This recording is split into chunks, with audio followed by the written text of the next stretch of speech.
I would say that the number one thing that is so difficult about being in the ice cream business is the fact that everything needs to stay frozen at all times. You have to find frozen transport. You have to have freezers wherever you go. You can't ship anything other than overnight and with dry ice. These are all added expenses. The ice cream world is very hard.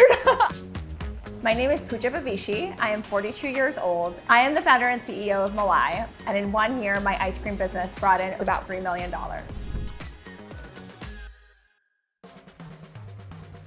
Malai is so different because we go beyond chocolate and vanilla by introducing South Asian flavors like cardamom, rose, saffron, nutmeg into ice cream. Flavors that are so ubiquitous to so many people around the country and the world that we want to mainstream into American flavors. We just did a flavor change, and I like to make sure that the flavors taste like how they're supposed to taste. It's a hard job, but someone has to do it. Welcome to Malai's production space. This is where all the magic happens, where we produce some of our ice cream and all of our novelties for our scoop shop. Kulfi pops, ice cream sandwiches, ice cream cakes. Kulfi is actually a very traditional South Asian dessert. We serve it in pop form. It's a little bit chewier and denser than ice cream. We pint everything up. These are actually 3 of our most popular flavors. It's our rose with cinnamon roasted almonds, our cardamom pistachio crumble, and our mango and cream. We want to make sure there's plenty of these pints at each of our stores. We have 4 brick-and-mortar scoop shops. 1 is in Brooklyn, 1 in Washington, D.C., 1 in Philadelphia, and 1 in Manhattan. That's our newest one. Malai has brought in about $3 million over the course of 1 year. About 80% comes from our brick-and-mortar stores. The rest of that revenue comes from wholesale, e-commerce, and catering. Our scoop pricing starts at around $7. It varies between different scoop shops and different locations. Certainly, tariffs, inflation, rising costs for transportation, storage fees, everything has gone up. And so we have to take that into account when we're pricing our products as well. We use very high quality ingredients in our ice cream, including sustainably sourced dairy, sustainably sourced spices. We have to constantly explain why we have higher prices. It's no longer how it used to be.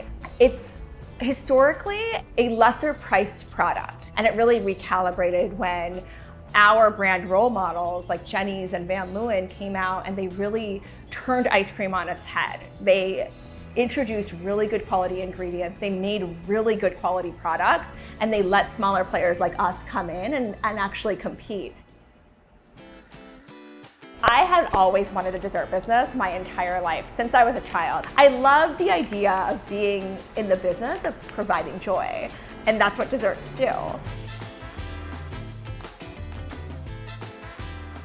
The idea of Malai came to me when I was actually hosting a Friendsgiving in the fall of 2014. I pulled these 2 spices out of my pantry. It was very simply a ginger and a star anise, and robustly flavored this ice cream base. And I just remember my friends being like, we've never had anything like this before. I had no experience in the food industry. I, of course, doubted myself. But once I conceptualized Malai in that second to last semester of business school, it really felt like I cannot describe it in any other way except that was the only direction I could go in. I just think it made it like more chocolatey. So it didn't take me very long. I mean, Friendsgiving is in November. I started the business in January. Yeah, that's better. Okay. I'll write this up.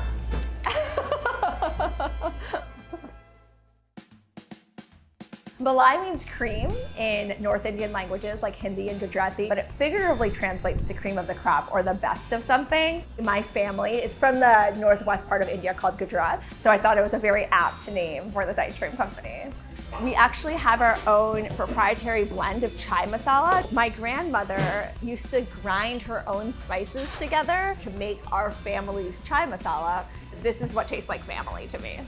The early days of Malai actually didn't need much funding at all. I would use my grocery budget to make ice cream.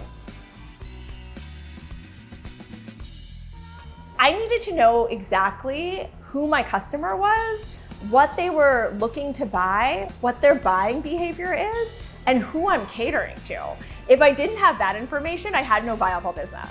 And so I would try to gather that data every single time I sold I had this whole stack of surveys that first summer.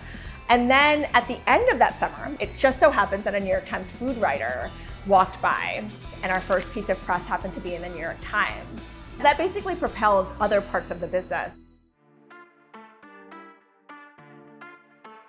So I opened a friends and family round, and I thought it was to open our first brick and mortar. It just so happens that nothing goes the way you plan in business, and so it took a while to find the space. In the meantime, as we were considering other opportunities, we used those funds for working capital, other expansion opportunities. We had pop-ups, we had food halls that we were a part of, and so it actually didn't go towards building our first brick and mortar. So when we actually did build our first brick and mortar, we spent about $200,000 on credit cards, and that's how much debt the business went into. We opened our first Malai brick and mortar location in Brooklyn in March of 2019. I certainly looked at more traditional financing. We hadn't developed enough business credit at that point to be able to qualify for those. So the only option that I had in a short amount of time was credit card. And I needed to get it done to be able to open in time. Going into any type of debt is scary. However, it got us to the next step of growth and started bringing in a lot more revenue for us as well. And so I just knew that we needed to get to that next step, whatever it took. You don't have growth without spending money. Every single time I ran payroll, I would have to think about whether or not I could take my salary that pay period. It wasn't consistent until just a few years ago when I was able to consistently take a salary, which was a huge victory for me. The first year that Malai was profitable was 2024. The challenge in reaching profitability is actually our ambitions of growth. To be able to achieve that growth and to be able to hit profitability are two very challenging things happening simultaneously. So we're really proud of the fact that we have hit profitability. The total amount that we fundraised so far is $1.8 million. I have given up equity in the company to be able to take in the funding.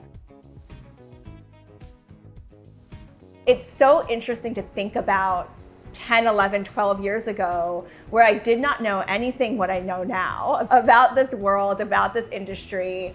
And I think that it was just passion that was driving it and like pure guts. Indian flavors are not experimental. These flavors have been enjoyed by billions of people all over the world on a daily basis, but also for generations. That doesn't seem novel, that doesn't seem trendy, that doesn't seem new. And so the fact that we're introducing it to the mainstream American market and the fact that we're a leader in that actually makes me so proud. So we're just getting started.